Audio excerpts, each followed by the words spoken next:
त्याचं तुम्हाला राज्यनिहाय सार्वत्रिकीकरण करता येण्यासाठी ना ज्या पद्धतीने तुम्हाला राजकारण करावं लागतं आणि राजकारण करण्यासाठी ज्या प्रकारे तुम्हाला भांडवल लागतं, ते भांडवल तुम्हाला मिळण्यासाठी ना ते भांडवल जातीत आहे. आणि ज्यांच्याकडे भांडवल आहे त्यांचं काय म्हणणं आहे, आमच्या अजेंड्याच्या पासून हलू नका. अजेंड्यापासून हल्लात की लोक भांडवल देत नाही. त्यामुळे ते जे राजकारण आहे त्या राजकारणाची जी इकॉनॉमी आहे ती कशी आहे, बौद्धांचं राजकारण यशस्वी होऊ शकतं, बौद्धांकडे एक विशिष्ट भांडवल आहे. ढोरांचं राजकारण यशस्वी नाही होत, त्यांच्याकडे भांडवल नाही. चर्मकारांचं राजकारण शिवसेनेत जाऊन यशस्वी झालंय. मातंगांचं राजकारण बीजेपी बरोबर जाऊन यशस्वी झालंय.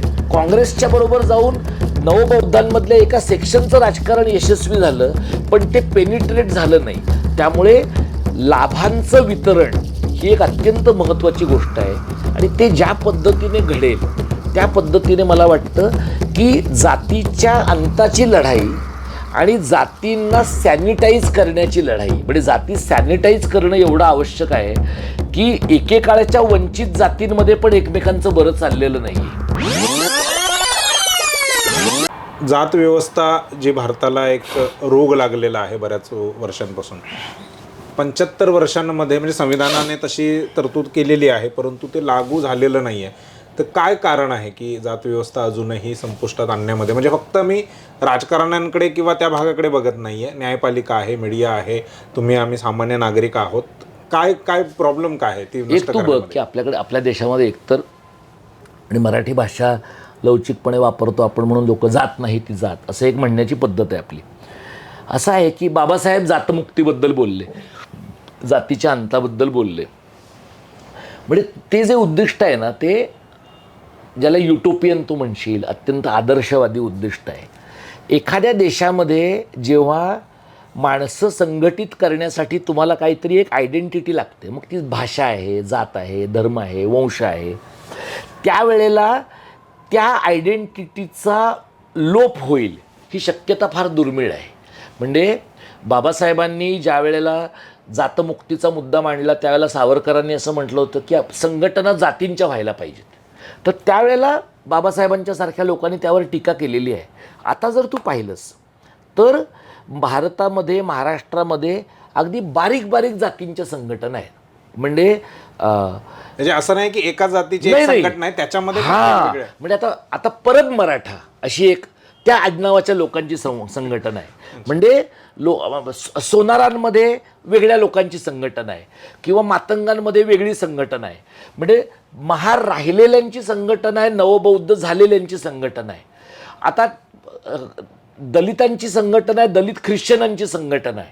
म्हणजे आपल्याकडे तुला असं जाणवेल की जातीचा लोप करण्यातनं लोकांना जो फायदा दिसतो त्यापेक्षा जातीचं सुसंघटित रूप निर्माण करणं, कन्सॉलिडेशन करणं, यातनं इलेक्शनपासून प्रोसेसच्या फायद्यांपर्यंत लोकांना जास्त फायदे दिसतात. म्हणजे साधं तू बघ, ह्या निवडणुकीच्या आधी विधानसभेच्या एकनाथ शिंदे मुख्यमंत्री असताना त्यांनी वाटेल तेवढ्या जातींची महामंडळं उभी केली. म्हणजे एवढ्या जाती आहेत प्रभावी हे सुद्धा लोकांना त्या निमित्तानं कळलं. इतक्या प्रचंड मी ज्यावेळेला आम्ही 7 जुलैला इथे आझाद मैदानात आंदोलन केलं, आमच्या शेजारचं जे आंदोलनाचं जो मांडव होता तो कक्कय्या समाजाचा होता.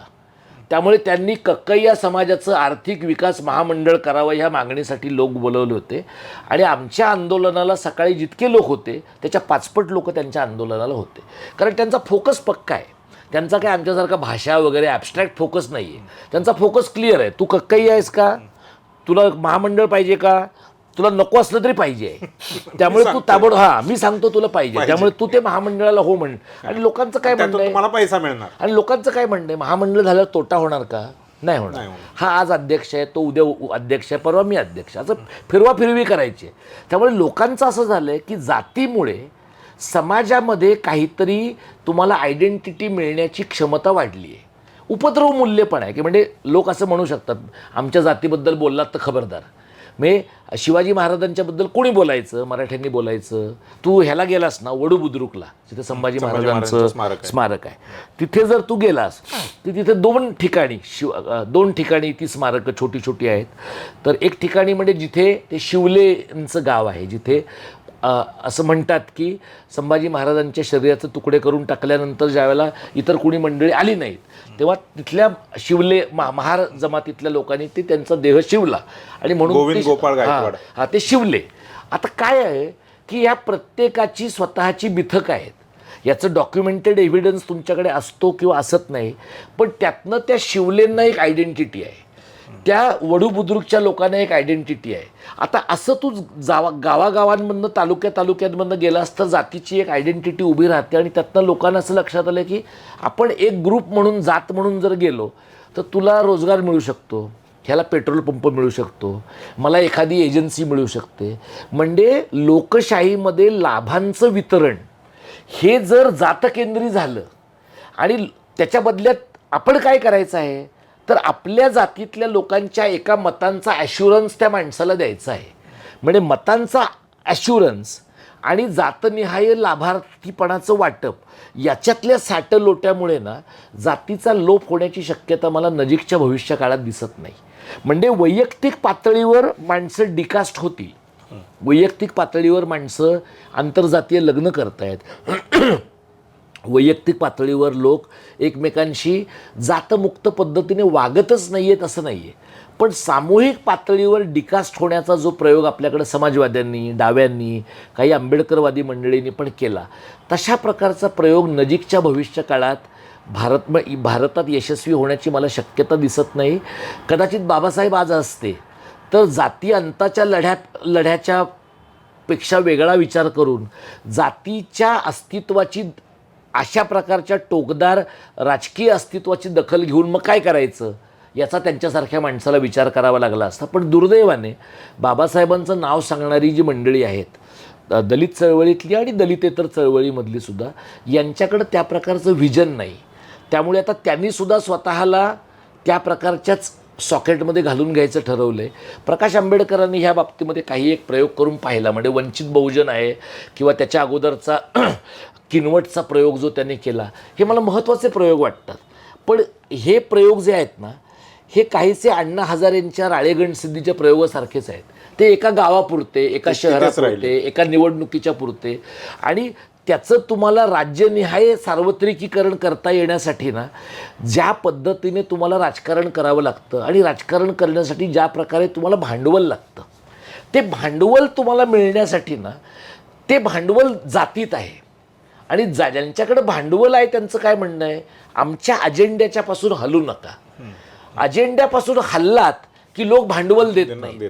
त्यामुळे ते जे राजकारण आहे, त्या राजकारणाची जी इकॉनॉमी आहे ती कशी आहे, बौद्धांचं राजकारण यशस्वी होऊ शकतं, बौद्धांकडे एक विशिष्ट भांडवल आहे. ढोरांचं राजकारण यशस्वी नाही होत, त्यांच्याकडे भांडवल नाही आहे.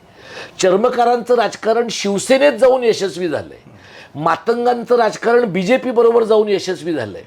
काँग्रेसच्या बरोबर जाऊन नवबौद्धांमधल्या एका सेक्शनचं राजकारण यशस्वी झालं, पण ते पेनिट्रेट झालं नाही. त्यामुळे लाभांचं वितरण ही एक अत्यंत महत्त्वाची गोष्ट आहे आणि ते ज्या पद्धतीने घडेल त्या पद्धतीने मला वाटतं की जातीच्या अंताची लढाई आणि जातींना सॅनिटाईज करण्याची लढाई, म्हणजे जाती सॅनिटाईज करणं एवढं आवश्यक आहे की एकेकाळच्या वंचित जातींमध्ये पण एकमेकांचं बरं चाललेलं नाही आहे, त्यांच्यामध्ये पण अंतर्गत दुफळी आहे. त्यामुळे आणि दुसरीकडे असं झालं आहे की ह्या 2014च्या स्वातंत्र्यानंतर काही लोकांना असं वाटतं की आमची जात बाय डिफॉल्ट सुपेरियरच होती, विशेषतः ब्राह्मणांना असं वाटतं आहे.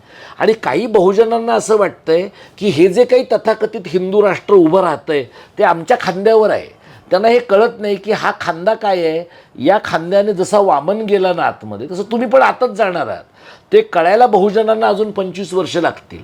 पण तोपर्यंत लाभाचं वितरण आणि संघटितपणाचे फायदे तोटे याचं काहीतरी एक नीट गणित मांडल्याशिवाय जातीची व्यवस्था लावता येणार नाही. म्हणजे जाती व्यवस्था म्हणजे जसं युरोपामध्ये मार्क्सने म्हटलं की शेतकऱ्यांना कामगारांना एक या, तर तिथले आले तेच भारतामध्ये लागू होत नाही आहे. कारण इथे बाबासाहेब जसं म्हणतात की ग्रेडेड डिग्रेडेशन आहे भारतामध्ये. तर तसं तुम्हाला म्हणजे मराठी म्हणून ओळख ज्यावेळी तुम्ही सांगता की मराठी जनांनो एक या, त्यावेळी तुम्हाला त्या गोष्टीची काय हे होते का, त्रास होतो का? होतो ना. हे बघ, आम्ही ज्यावेळेला 2002ला सुरू केलं ना हे सगळं, त्याला आम्हाला लोकांचं म्हणायचं हे तुमचं मराठीचं आंदोलन ब्राह्मणी आहे. कारण तोपर्यंत मराठीचं काम करणारे सगळे लोक ब्राह्मणच होते. आम्हाला तेव्हा हे सांगायला लागायचं की आमची आडनाव बघा, आम्ही त्या अर्थाने ब्राह्मणी नाही आहोत. मग लोकांचं काय म्हणणं होतं, तुम्ही ब्राह्मण नसाल पण तुम्ही भटाळलेले आहात. मग ते आम्हाला लोकांना सांगायला लागलं की आम्ही शुद्ध अशुद्धच्या परिभाषेत नाही बोलत, आम्ही प्रमाण अप्रमाणच्या परिभाषेमध्ये बोलतो, आम्ही व्यापक विस्तारलेल्या मराठीच्या परिभाषेमध्ये बोलतो. आणि आता जेव्हा महाराष्ट्र धर्माचं आणि मराठी कारणाचं आम्ही राजकारण करतो तेव्हा त्यातली महत्त्वाची भूमिका ही आहे की आजच्यासारखी बहुजनांना मराठी भाषेवर स्वतःचं वर्चस्व सिद्ध करण्याची संधी यापूर्वी कधीच नव्हती. त्यामुळे केवळ तुम्ही ही ब्राह्मणांची सदाशिव पेठी भाषा होती असं म्हणून आलेली आयती संधी धुतकारू नका.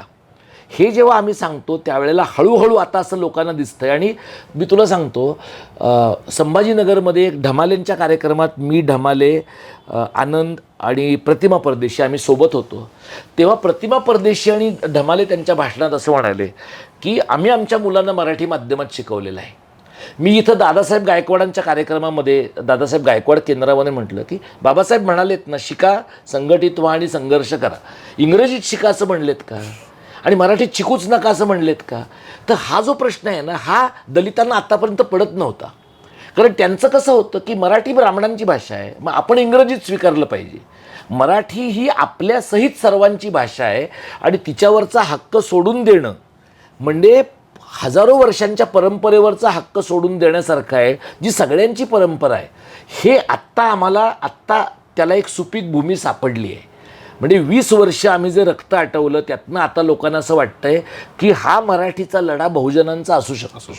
डाव्यांना आता लक्षात येतं की मराठीचा हा लढा डाव्यांचा पण असू शकतो. तर मला असं वाटतं की 20 वर्ष तुम्ही मशागत केल्यावर थोडंफार लोकांना पटलं तर कदाचित आमच्या हयातीत ते कळेल किंवा नंतरच्या पिढीला तरी कळेल.